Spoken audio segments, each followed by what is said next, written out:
Espero que su trabajo en grupos haya sido algo muy sencillo. La dinámica era bastante fácil.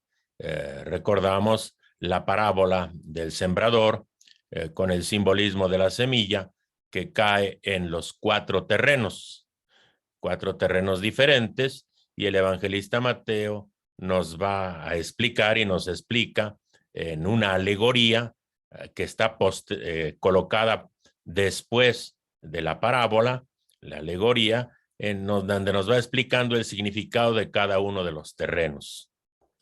Después, el punto siguiente de su dinámica ha sido ver la interpretación alegórica de la parábola de la cizaña. Entonces, en el texto del Evangelio se nos cuenta la parábola y después de unos cuantos versículos aparece la explicación alegórica de la parábola, en donde a cada uno de los elementos de la parábola se le da su propio significado. Creo que haya sido un trabajo bastante sencillo. Bien, ahora les invito a que vayamos a la página número 11 de nuestros apuntes para ver en qué parte de nuestro pequeño curso nos encontramos. Voy a compartirles la página.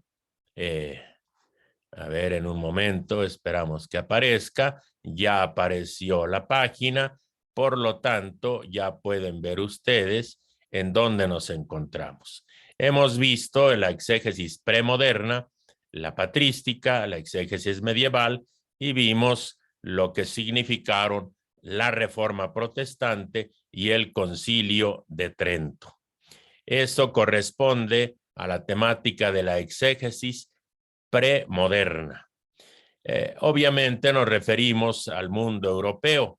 El mundo europeo divide la historia en historia antigua, historia medieval, historia moderna, y luego le añaden un poco a lo contemporáneo, ¿verdad?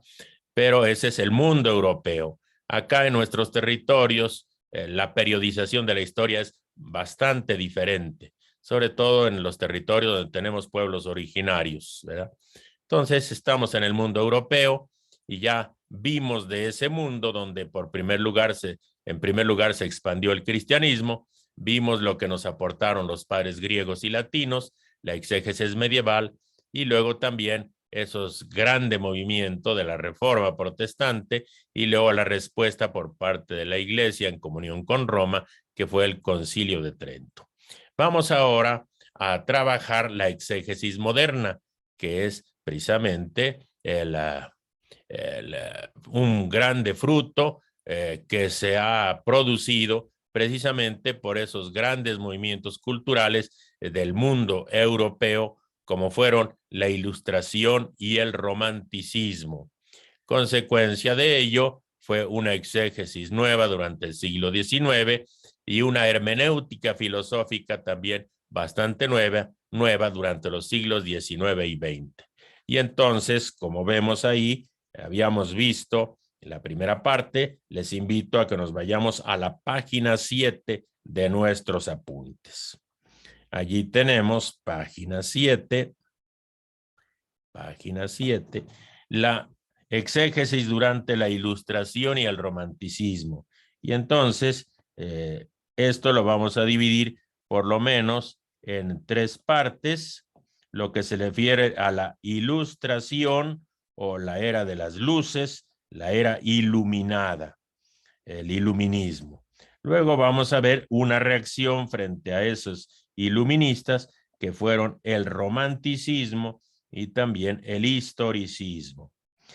Aquí les voy a pedir un poco su paciencia porque lógicamente es entrar en una temática histórica, cultural y sobre todo también de carácter filosófico.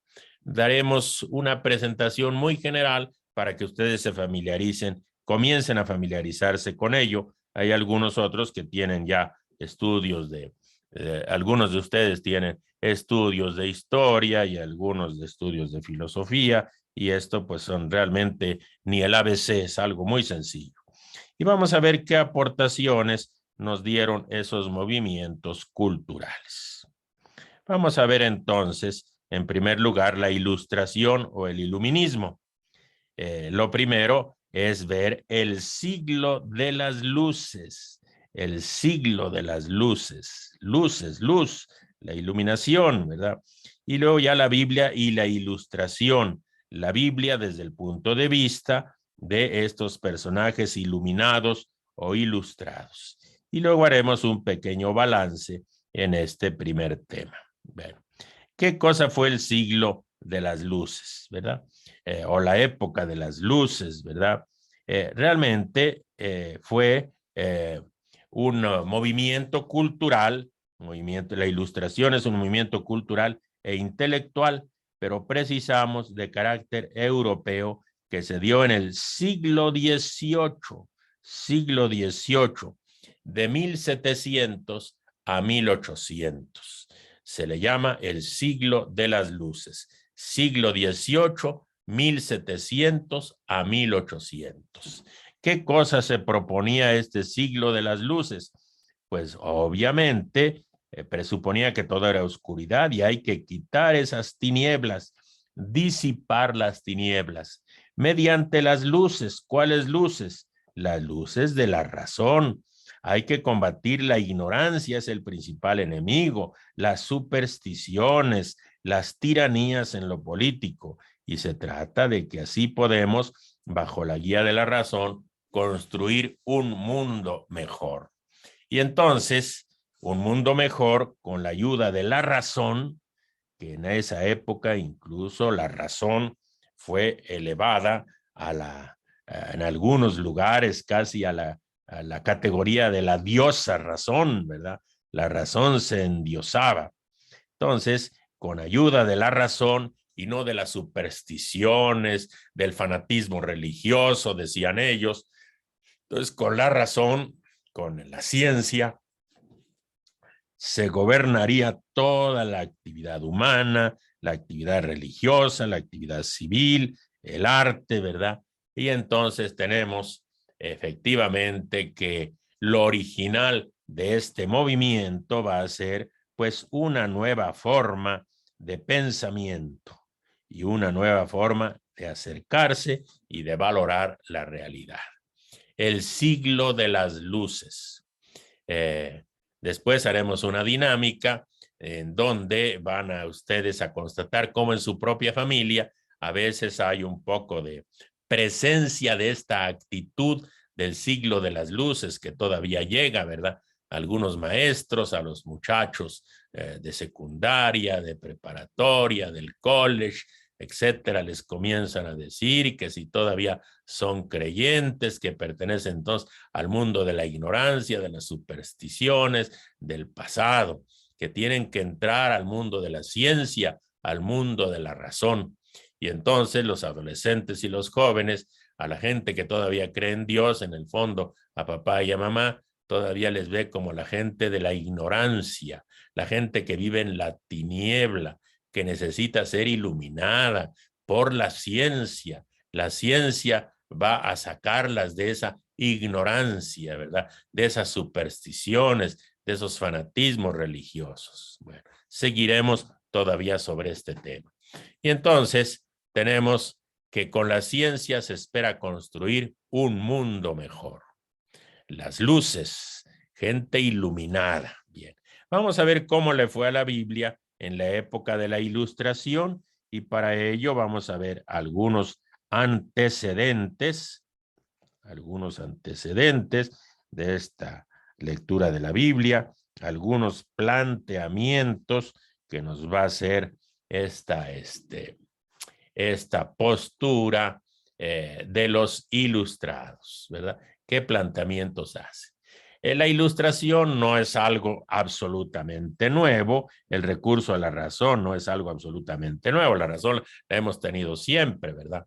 Entonces tenemos que ver cómo eran las cosas antes de la ilustración, cómo las cosas son, qué cosa pasó a partir del Renacimiento, y el Renacimiento es algo interesante, y luego vamos a ver cómo se ve la Biblia por los ilustrados y finalmente vamos a ver qué pasó con los protestantes de la Reforma, de los discípulos de Lutero y de otros reformados, cómo hacían exégesis de la Biblia. Bueno, lo primero vamos a tener que señalar, ¿verdad?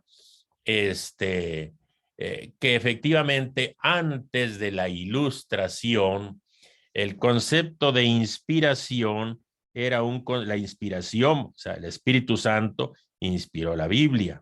Y la inspiración de los libros bíblicos quiere decir que Dios es el autor de los libros bíblicos, pero esto olvidaba la participación del autor sagrado, de un ser humano, en la composición de los libros bíblicos. Como que antes, ¿verdad? Se se arrinconaba el papel, no sé, de Isaías, el papel de Baruch, el papel de Pablo en la formación de los textos y sobre todo pues es palabra de Dios, Dios es el autor, es una palabra de Dios, palabra divina. Y por lo tanto, si el autor quedaba un poquitito entre paréntesis, indudablemente que esto va a tener sus consecuencias. Si no se tiene en cuenta el autor, no se ve la posibilidad de la evolución de la revelación, que la revelación de Dios se adecua a las circunstancias de los seres humanos, a las circunstancias de la cultura del autor. Bueno, eso pasa antes de la Ilustración. Ahora, a partir del Renacimiento comienza un nuevo clima cultural y entonces hay una cosa muy interesante, comienza a subordinarse lo religioso a lo político, ¿verdad? Y de leer las escrituras de la misma forma como se leían, ahora se leen las escrituras como cualquier obra histórica. Por ejemplo, ya se está trabajando en los manuscritos griegos y hebreos, pero también en otros campos de la cultura griega, de la cultura latina, se trabaja en los mismos manuscritos de los grandes filósofos de la época, los grandes escritores greco-romanos. Entonces, las escrituras es un libro antiguo más dentro de toda esa cultura antigua, ¿verdad? Y por lo tanto, las escrituras comienzan a estudiarse como cualquier obra histórica, ¿verdad? Que de carácter profano se estudian de la misma manera, así como hay manuscritos greco-romanos, pues también están los manuscritos de la Biblia que tenemos que estudiarlos, analizarlos para sacar su mensaje. Entonces eso se da a partir del Renacimiento, del humanismo, de la vuelta a los clásicos griegos y latinos y en el campo religioso de la vuelta precisamente del echarle una ojeada a los textos antiguos, manuscritos y papiros, ¿verdad? Papiros y pergaminos y demás. Bueno, entonces, ¿qué consecuencia van a sacar? Un poco exagerada, algunos ilustrados, ¿verdad? Algunos personajes iluminados.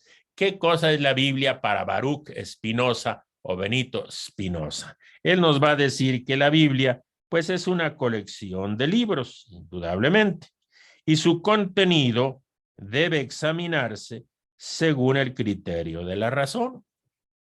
Y no solamente según el criterio de la fe, también tenemos que examinar y estudiar la Biblia con los instrumentos propios de la razón, con los conocimientos que se van teniendo, los conocimientos científicos. Bueno, entonces eso es lo que dice Baruch Spinoza y a partir de ahí arranca una nueva forma de estudiar la Biblia, no solamente con las luces de la fe, de la religión, de las autoridades religiosas, sino también con las luces de la razón, del conocimiento, de la ciencia.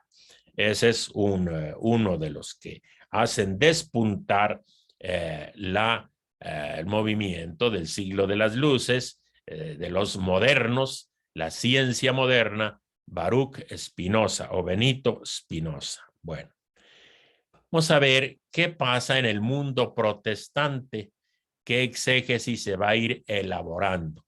En el mundo protestante, la exégesis va a tener una triple línea. ¿Cuál es? La exégesis escolástica, que continúa, ¿verdad? Como en la Edad Media, o sea, protestantes que leen la Biblia como su único libro y única fuente y única autoridad, pero pues filosóficamente y culturalmente siguen dependiendo es una minoría, siguen dependiendo de la escolástica medieval. Otros son muy pietistas, muy religiosos, ¿verdad? La Biblia, palabra de Dios, y comienzan a leerla, estudiarla y aprovecharse de todo su contenido religioso, y así trabajan mucho solo en el campo religioso. Les sirve para encontrar el camino de la salvación, les sirven para alabar, para bendecir a Dios.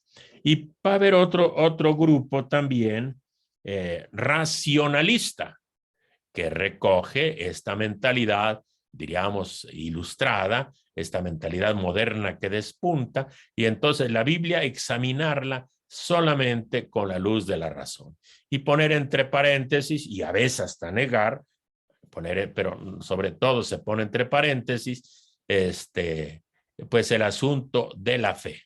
La Biblia ahí está, es una colección de libros de diferentes épocas, hay que estudiarla, analizarla bien, cómo se compuso, cómo se transmitió, etcétera, etcétera.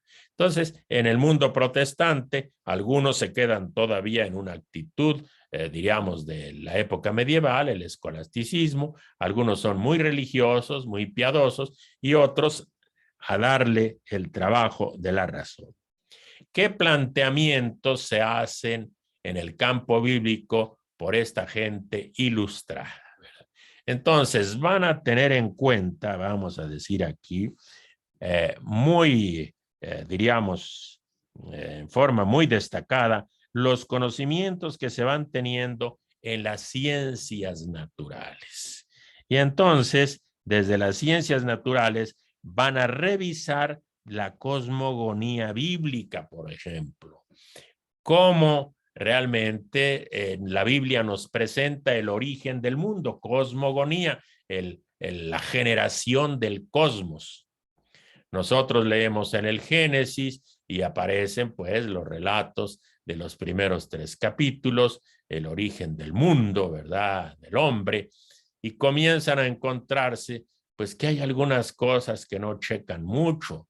Por ejemplo, Dios creó la luz, pero después del 4º día aparece la creación del sol y de la luna, ¿verdad? De la lumbrera del día y la lumbrera de la noche. Entonces dicen, ¿cómo es que hay luz sin sol? Y comienzan a encontrar un montón de contradicciones, según ellos, y entonces van a poner en tela de juicio la inerrancia de las escrituras. Las escrituras, pues realmente no dicen la verdad, sino que representan pues la mentalidad antigua con todos sus prejuicios, con todas sus creencias tradicionalistas, sus leyendas, ¿verdad? Pero realmente, si la examinamos desde el punto de vista de la ciencia y de las ciencias naturales, de la astronomía, por ejemplo, pues realmente los conocimientos bíblicos son conocimientos atrasados, ¿verdad? Y cuando no, pues conocimientos realmente falsos, según estos personajes ilustrados. Y eso es lo que a veces los jóvenes llegan con los papás y comienzan a decirles, no, pues ustedes tienen una visión del mundo de la gente antigua, de la gente primitiva, tienen una visión de la edad de piedra, tienen ustedes que evolucionar y llegar a la edad de la razón y asumir la ciencia. Bueno, luego, ¿cuál es el sentido que se busca en el texto bíblico? El sentido original y verdadero va a ser nada menos que el sentido histórico. Lo que importa es la verificación del sentido histórico. Por ejemplo, van a decir, si lo que importa es lo histórico y la historia dice ciertas cosas, la ciencia histórica tiene ciertas cosas, pues la interpretación teológica es una interpretación tardía y desviada. Las cuestiones de la fe ya son una desviación de ese sentido histórico, a veces son una verdadera manipulación. Eso van a decir. Entonces, la Biblia la maltratan desde ese punto de vista. Bueno, entonces, ¿cómo van a estudiar la Biblia? ¿Verdad? Entonces, la ciencia bíblica, ¿cómo la van a estudiar? Pues van a tratar de hacer ciencia bíblica, pero esa ciencia bíblica, ¿qué va a ser? Un estudio puramente histórico de los textos. Les interesa la historia de esos textos y se van a abocar de lleno a estudiar esa historia. Y entonces estos ilustrados van a descubrir los condicionamientos históricos de los textos. O sea que los textos reflejan la mentalidad de aquella época, una mentalidad primitiva, una mentalidad de los pueblos primitivos. Eso es lo que van a decir. Bueno, otros planteamientos de estos ilustrados va a ser que efectivamente están tan interesados en los clásicos griegos y latinos que comparando la Biblia con los grandes escritores griegos, con los grandes escritores latinos, pues lógicamente dice, no, esa es una cultura semita, y es una cultura semita de pueblos del desierto, ¿verdad? Pueblos que realmente culturalmente fueron pueblos muy atrasados. Y entonces les va a llamar más la atención el estudio de los clásicos grecolatinos, y entonces se va a desplazar, van a ocupar ellos el primer lugar, y el Nuevo Testamento, la Biblia griega de los 70, el Antiguo Testamento hebreo, pues son simplemente la cultura semita, y entonces van a ustedes encontrar en las universidades escuelas, ¿verdad? Donde dicen, aquí estudiamos griegos y latinos, y luego unos pequeños maestros, poquitos alumnos que estudian la cultura semita, la cultura del mundo de los pueblos de la Biblia. Pero lógicamente lo que destacaba eran los estudios greco-latinos, que toman el primer lugar y arrinconan a la Biblia. Ahora, hay otra cosa, que se va a desarrollar un conocimiento, desarrollo de un conocimiento relacionado con la Biblia, relacionado con la Biblia. ¿Y qué conocimiento se desarrolla en ese departamento de estudios semíticos? Pues se va a estudiar la historia del pueblo de la Biblia, historia judía y de los pueblos vecinos, la geografía del pueblo de la Biblia, geografía de Palestina, la arqueología de Palestina, la literatura de los pueblos semitas, y luego sobre todo las ciencias naturales. El mundo, diríamos, de la Palestina se va a tratar de conocer, su producción agrícola, su población de fauna y de flora, etcétera, etcétera, sus características geológicas. Entonces, todo eso se va a estudiar, pero relacionado con la Biblia. Es estudios científicos relacionados con la Biblia, y se van a hacer descubrimientos y buenos avances, ¿verdad? Y entonces, los nuevos métodos de análisis de las otras literaturas, siguiente aporte, los nuevos métodos de las literaturas o del análisis de las literaturas antiguas, pues lógicamente preparan el camino para que la Biblia se estudie con esos métodos.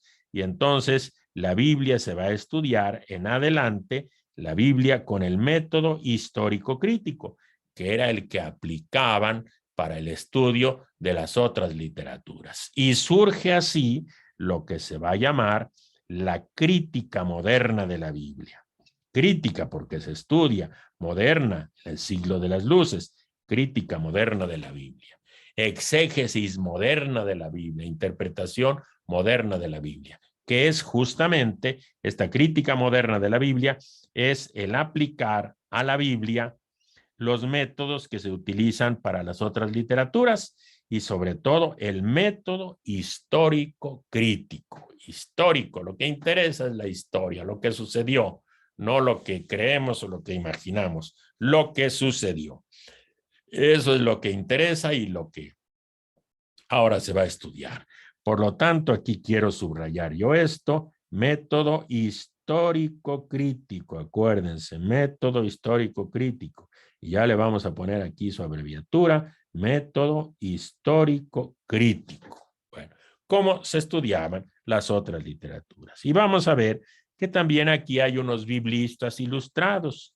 Y en esos biblistas ilustrados está un padre del oratorio, padre oratoriano, Richard Simon, en Francia, Reimarus, Michaelis, Astruc, Semler, Griesbach. Son unos de los tantos, muchísimos biblistas ilustrados que comenzaron a aplicar el método histórico crítico que se utilizaba pues en las otras literaturas. Entonces, como balance, ¿qué cosa podemos decir? Que se va a desarrollar una visión histórica de la Biblia, una visión histórica de la Biblia, ¿verdad? Con los criterios, pues, de la ciencia, ¿verdad? Y luego, ¿qué va a pasar? Que la Biblia, indudablemente, perdió significación frente a la filosofía, frente a la teoría política, frente a la ciencia moderna. Antes, en el medioevo, pues lo más importante era estudiar Biblia, estudiar teología.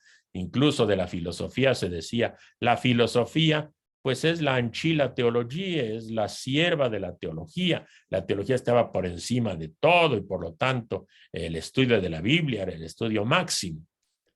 En la época moderna, la Biblia va a perder significación frente al estudio del pensamiento filosófico, al estudio de la teoría política, al estudio de las literaturas. La Biblia va a quedar en un segundo lugar, tal como lo encontramos ahora en las universidades, ¿verdad? Todavía universidades del mundo anglosajón, todavía hay en algunos facultad de teología, pero realmente la facultad de teología son unos cuantos alumnos, y en las otras facultades, pues realmente está todo el grueso de los alumnos, el 97% de los estudiantes están estudiando otra cosa, y los que estudian teología en el mundo anglosajón, pues yo creo que no son ni el 5%, ni siquiera, será el 3% de los que se dedican al estudio de la Biblia y del mundo teológico, ¿verdad?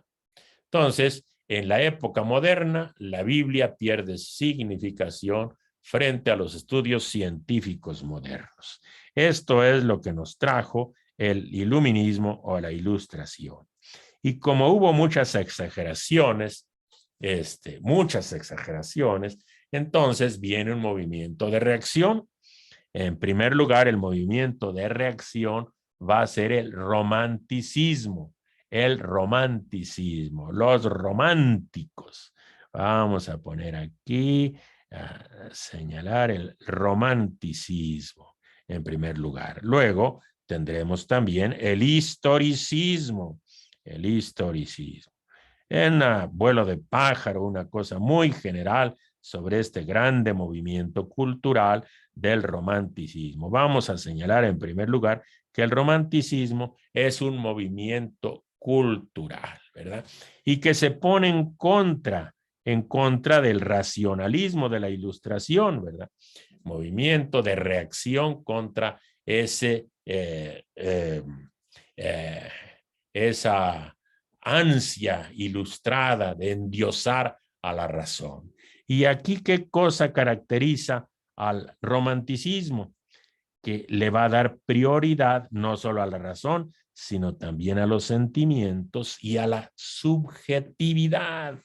Pensemos esto, la subjetividad va a interesar mucho a los románticos.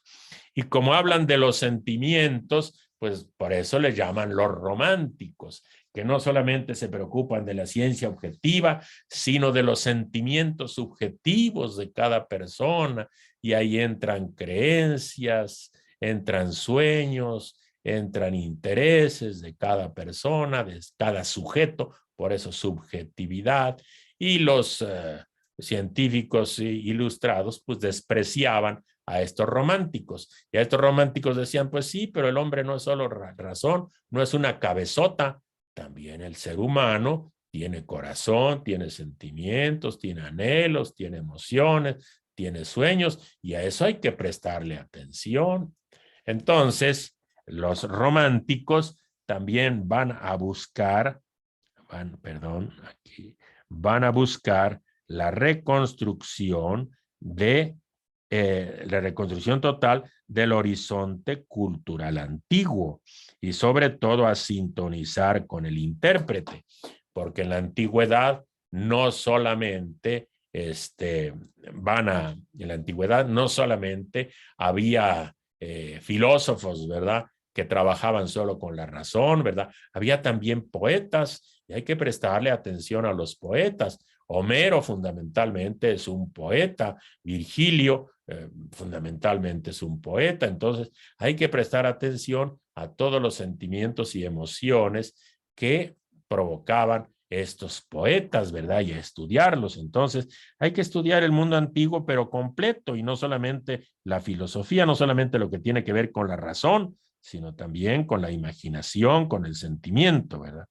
Entonces, el romanticismo va a presuponer, este es un presupuesto, ¿verdad? Un presupuesto, que la realidad humana concreta y la realidad, siempre la realidad histórica, la realidad del mundo, siempre está cubierta de una capa de misterio.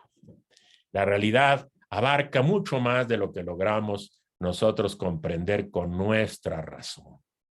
Y por lo tanto, como podemos nosotros ver en la realidad, en este mundo inmenso en el que vivimos, este universo tan grande, y analizando cada cosa, ¿verdad? Analizando la flora, la fauna, los animales, la vida humana, etcétera, siempre va a haber algo que no logramos captar del todo, siempre tiene un aura de misterio, una capa de misterio.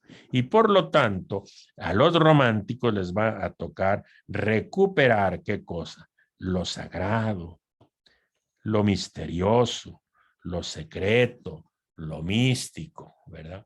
Eso les va a interesar mucho a los románticos.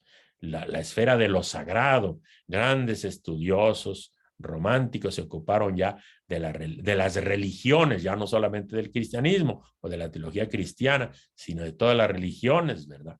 Las diferentes religiones de los demás pueblos, cómo cada pueblo ha tenido una intuición, una percepción de lo sagrado y la ha explicado a través de sus ritos, de sus ceremonias, ¿verdad? Siempre hay algo de conexión con el misterio santo, con el totalmente otro, con el tremendo y fascinante. Y también los pueblos han cultivado algo que es como secreto, que marca un poco su imaginación, ¿verdad? Sus temores, todo eso, esas emociones, las estudian los románticos. Entonces, los románticos ponen al descubierto también la historicidad radical de toda interpretación. Todas las interpretaciones que hacemos, pues son históricas. Cada época tiene su propia interpretación, tiene sus propios problemas y su propia interpretación. Y por lo tanto, también la interpretación crítica y racional de la misma ilustración, pues también es histórica. Los primeros ilustrados decían una cosa, los ilustrados posteriores dicen otra cosa y corrigen a los ilustrados primeros, ¿verdad? Quiere decir que hay un camino de búsqueda de la verdad y poco a poco la verdad se va precisando. La misma verdad científica, lo que la ciencia decía en una época, lo corrige la siguiente época. Y sin duda avanza también, sobre esa base avanza, reconoce los logros y avanza sobre esa base. Pero entonces la ciencia también es histórica. Y lo mismo la interpretación de la Biblia, pues evidentemente es histórica. La interpretación de la Biblia hecha en una época, ¿verdad?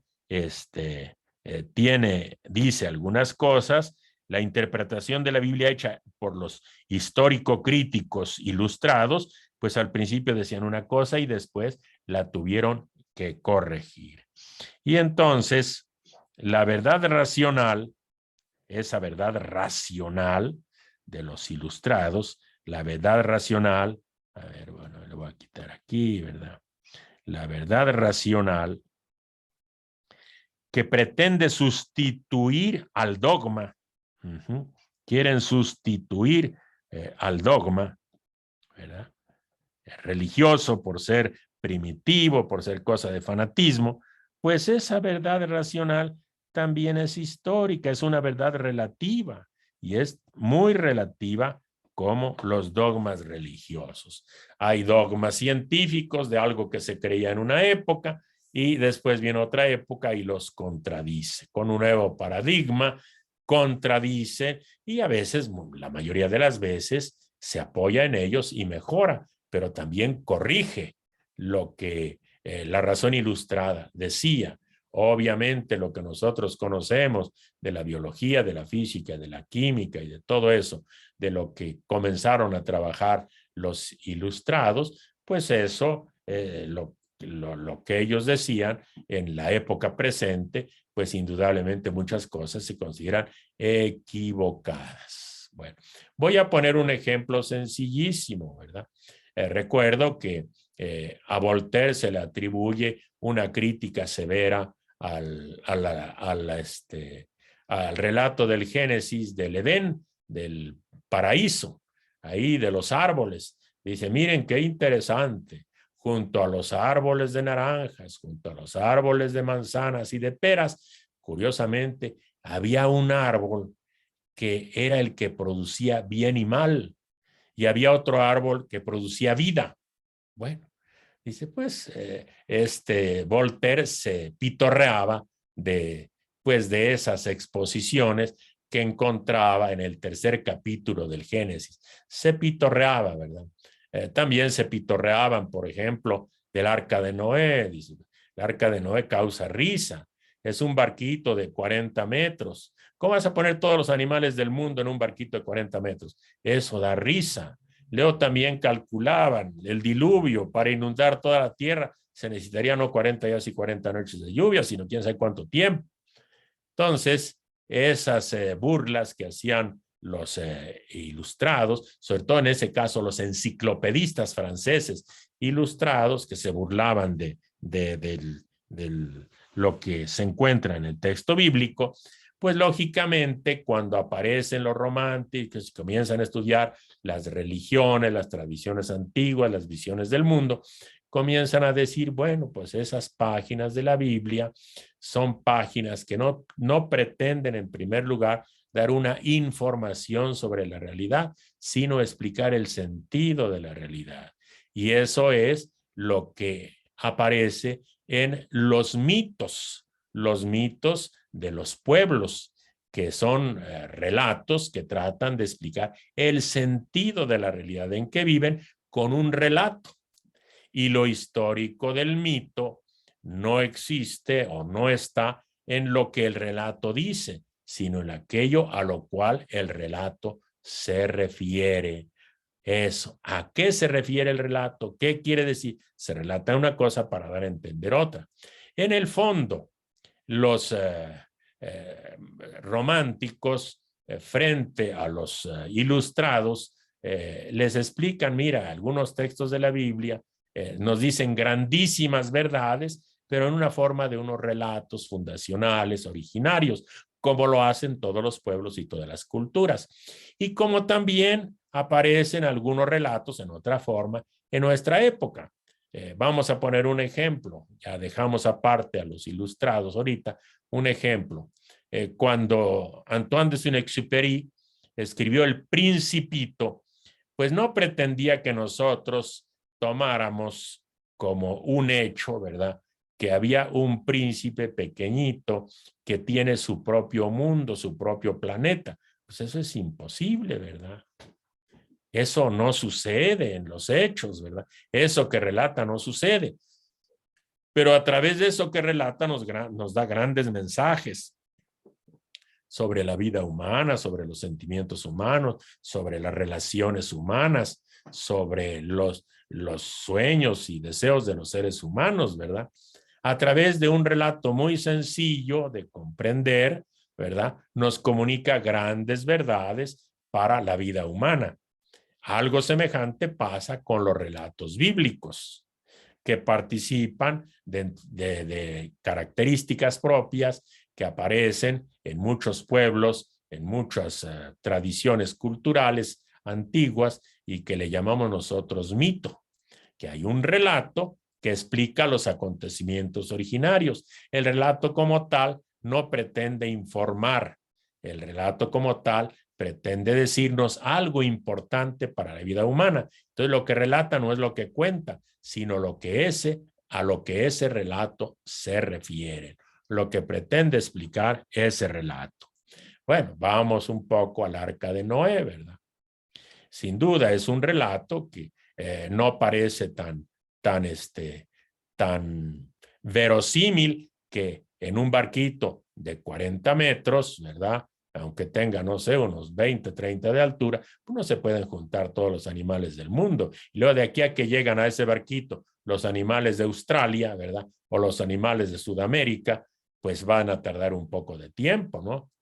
Entonces, el relato como tal no es significativo, sino aquello a lo cual el relato se refiere.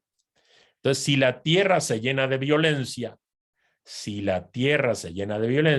¿qué va a pasar con la sociedad y con el mundo? Pues que la vida no es posible, que toda vida se destruye.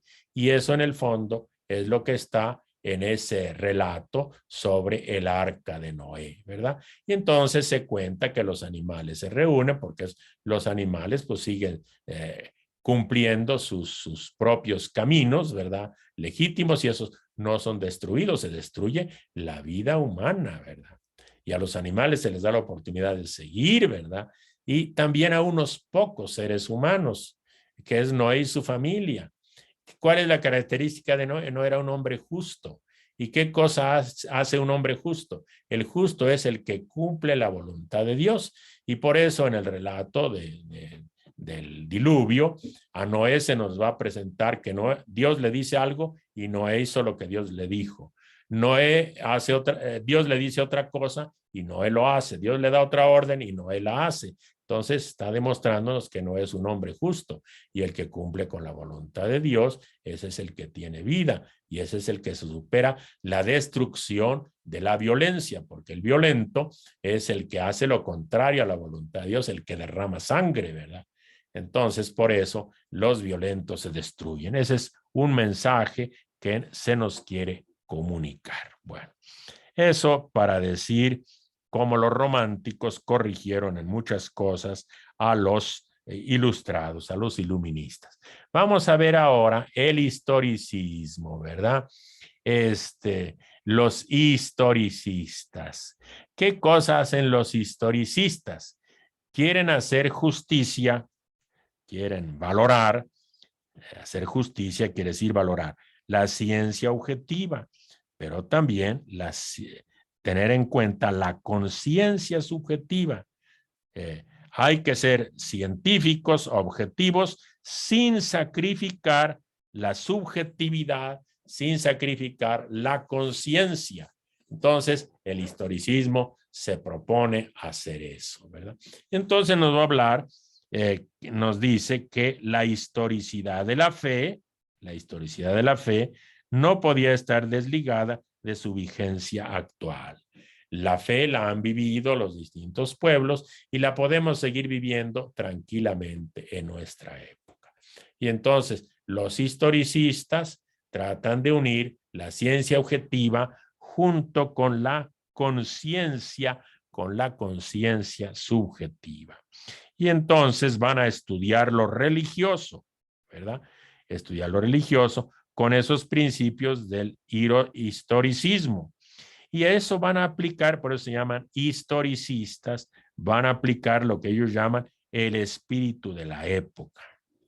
Cada época, decían ellos, tiene su propio espíritu y cada época expresa sus problemas, sus soluciones, sus esperanzas y sus sueños de acuerdo a cada época. Y por lo tanto, estos historicistas van a recuperar la categoría de mito y van a recuperar la tradición oral, que pues lógicamente los científicos despreciaban como, diríamos, algo, tradición oral, son la ignorancia de la gente que se va transmitiendo de generación en generación, ¿verdad? Y no, los historicistas recuperan la tradición oral.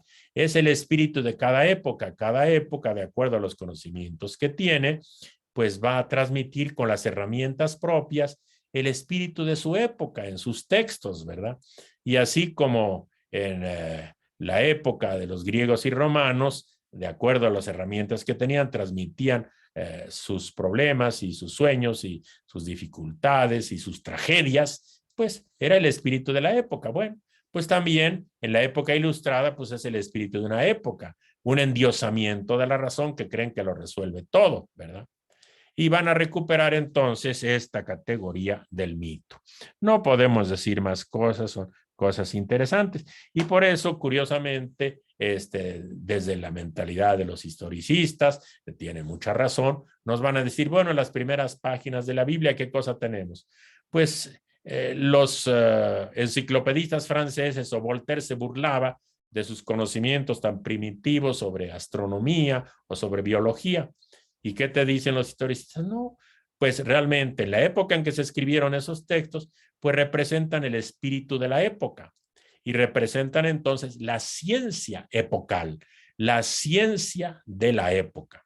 Y yo les voy a decir, la ciencia siempre es epocal. Nada más una demostración muy sencilla. Hace 60 años, cuando yo estudiaba química, me decían que las moléculas están compuestas de átomos y los átomos tienen 3 partículas subatómicas, 3 nada más, 3 solamente. Los protones, los neutrones y los electrones. Solo esas 3 partículas subatómicas me las enseñaron en la escuela en los años 60. A mitad del siglo XX, en las escuelas se enseñaba 3 partículas subatómicas. Yo creo que ahora, comenzando el siglo XXI, en el 2022, pues yo creo que el profesor de química les tiene que enseñar de que las partículas del átomo son más de 3, mucho más de 3. Parece, yo ahorita no estoy actualizado en la ciencia epocal de este tiempo, yo me quedé en la mitad del siglo XX. Bueno, pero por lo menos hay 9 partículas subatómicas para decir en cada época. También la ciencia, hay ciencia epocal de mitad del siglo XX y ciencia epocal de principios del siglo XXI. Yo creo que si ahorita digo las partículas subatómicas dicen que son como 9, cuando llegue el año 2100, quién sabe qué cosa les enseñarán a los estudiantes de esa época. Vamos a ver cuáles fueron las aportaciones de estos ilustrados y de estos románticos en general. Lo primero que queremos remarcar es que el nacimiento de la crítica bíblica, de la crítica moderna para estudiar la Biblia. Y luego también tenemos que ver, vamos a ver aquí, cómo los antiguos tenían su modo de abordar la Biblia, propia de la antigüedad. Los modernos tienen su modo de abordar la Biblia. Los antiguos tenían su modo de abordar la Biblia y entonces efectivamente los románticos, los historicistas nos dicen los antiguos pues abordaban la Biblia con las herramientas propias de la época antigua, con la ciencia de la época antigua, ¿verdad? Bueno, pero los modernos, el surgimiento de la ciencia, porque la ciencia, conocimiento científico, comienza a desarrollarse a partir de la modernidad. Todo lo que había en el medioevo, ¿verdad? Que se estudiaba astronomía, que los alquimistas de la época medieval, etcétera, etcétera, pues fueron bases y que de gente interesada y descubrieran algunas cosas, pero el surgimiento propio de las ciencias es en la época moderna. En concreto, se va a presentar la ciencia ya con carta de ciudadanía, en el siglo XVIII, ¿verdad? El siglo de las luces. La enciclopedia francesa es una de las mejores realizaciones de esa ciencia moderna y que dio lugar en el campo de la Biblia a la crítica moderna o crítica bíblica. Ok, vamos a ver entonces que surge la crítica bíblica precisamente en la época de la modernidad. Y entonces, la crítica histórica de la Biblia, la crítica histórica, o sea, la crítica moderna de la Biblia, tenemos que decir que no está en la Reforma. Los protestantes no son los que nos traen la crítica moderna, no está en la Reforma. Tampoco la crítica moderna, tampoco está en la filosofía de Descartes. Todavía la filosofía de Descartes no ofrece la crítica histórica, claramente. Tendríamos que decir que la Reforma, hay que decirlo con toda naturalidad, Lutero y todo lo demás tenía un interés más dogmático que crítico. Eran más dogmáticos, cuestionaban más la autoridad pontificia o de los concilios y la única autoridad que reconocían era la Biblia. Por lo tanto, el interés de Lutero era dogmático, el dogma que se enseñaba, la doctrina que se enseñaba en la iglesia, ¿verdad? Y no era tanto alguien que hay que estudiar la Biblia críticamente. Todavía no surgía eso en época de Lutero. Y hay que decir entonces que la crítica moderna no es obra de la Reforma, ¿verdad? Vendrá después como una de las consecuencias de la Reforma.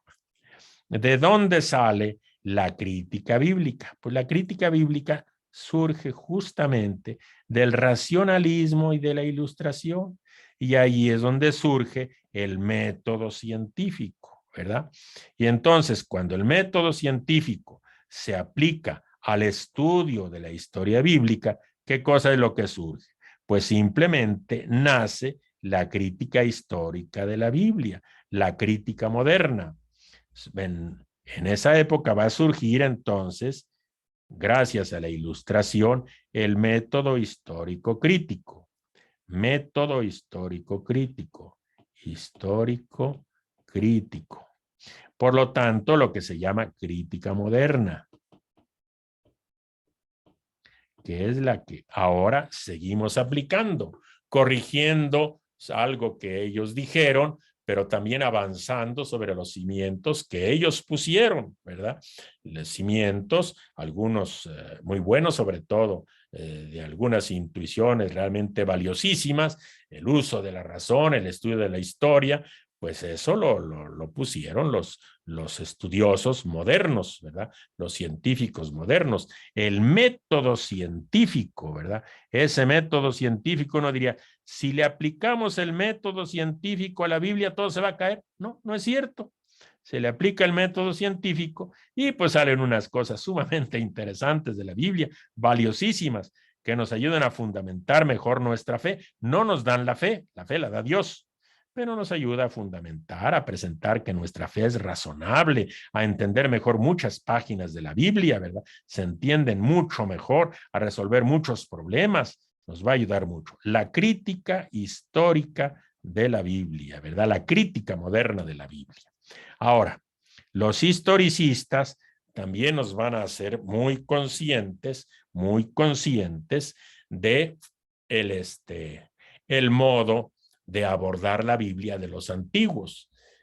Algunos ilustrados despreciaban mucho todo lo antiguo y pensaban que las creencias religiosas de los antiguos eran puras supersticiones, puras falsedades, fruto de la ignorancia, del oscurantismo, del fanatismo.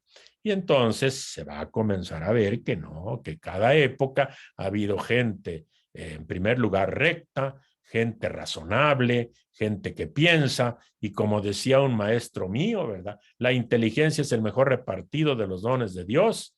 Y entonces en todas las épocas ha habido gente inteligente, gente buena, gente honesta y gente que con las herramientas que tiene va a estudiar su mundo y va a tratar de explicárselos, ¿verdad? Y entonces en esta época de la crítica moderna y de todo, los históricos y los románticos nos van a decir que los antiguos tenían intereses diferentes de los modernos, ¿verdad? Que no estaban tan preocupados por el rigor histórico, ¿verdad? Tampoco estaban tan ocupados en cuestiones metodológicas. San Agustín no se preocupaba de realizar la historia del pueblo de la Biblia con los pueblos vecinos y explicar las distintas épocas, etcétera. No, no, no. Ni tampoco una metodología para estudiar la Biblia que fuera casi infalible. No, los antiguos, sobre todo los padres de la iglesia y otros, estaban más interesados en el mensaje bíblico, en su mensaje religioso, y no tanto en el rigor histórico o en el rigor metodológico. Entonces, para los antiguos, lo importante no era extraer sentidos nuevos de la Biblia, no era extraer sentidos nuevos de los textos profanos o de los textos sagrados, sino que los antiguos trataban de descubrir los muchos sentidos que tienen los textos y que están un poco ocultos.